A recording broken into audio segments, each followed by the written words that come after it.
তার প্রথম তোমাদের কাছে আলোচনা করব আর্টিকেল নিয়ে। আর্টিকেল কোনগুলো? এ, এন, দি, এই তিনটি শব্দকে আর্টিকেল বলে।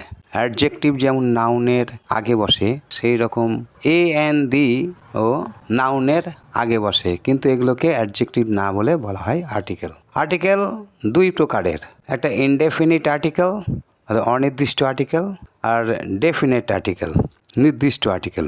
এ, এন হলো ইনডেফিনিট আর্টিকেল। অনির্দিষ্ট ব্যক্তি বস্তু বোঝাতে তার আগে অনির্দিষ্ট আর্টিকেল এ এন বসে, আর নির্দিষ্ট ব্যক্তি বস্তু বোঝালে তার আগে নির্দিষ্ট আর্টিকেল দা বসে। যে সমস্ত শব্দের প্রথমে ভাওয়েল আছে সাধারণত তাদের আগে এন বসে, আর যে সমস্ত শব্দের প্রথমে কনসোনেন্ট আছে তাদের আগে এ বসে। আর নির্দিষ্ট করে যখন কোনো ব্যক্তি বস্তুকে বোঝানো হচ্ছে তখন তার নামের আগে দা বসে। এছাড়াও দা বসে কোথায় কোথায়? দা বসে নদ, নদী, পর্বতমালা, ধর্মগ্রন্থ, দ্বীপপুঞ্জ, অর্থপূর্ণ ভৌগোলিক দেশের নামের আগে দা বসে।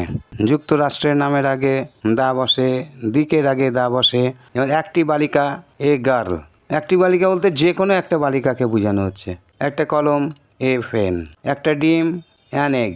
একটি অ্যাপেল, অ্যান অ্যাপেল। এগুলো হলো সব ইনডেফিনিট আর্টিকেল। যখন আমি নির্দিষ্ট করে বলছি লোকটি, তখন টি এর ইংরেজি দি, দ্য ম্যান। কলমটি, দি পেন। ফুলটি, দি ফ্লাওয়ার।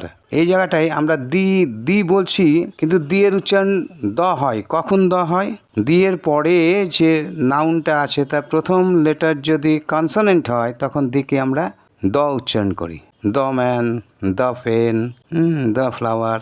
কিন্তু দি এর পরে যে নাউনটা আছে সেটা যদি তার প্রথম লেটারটি যদি ভাওয়েল হয় তখন দিকে দি বলি। যেমন দি এলিফ্যান্ট, দি এগ। এরপরে আমরা প্র্যাকটিস করব এ এন দি দিয়ে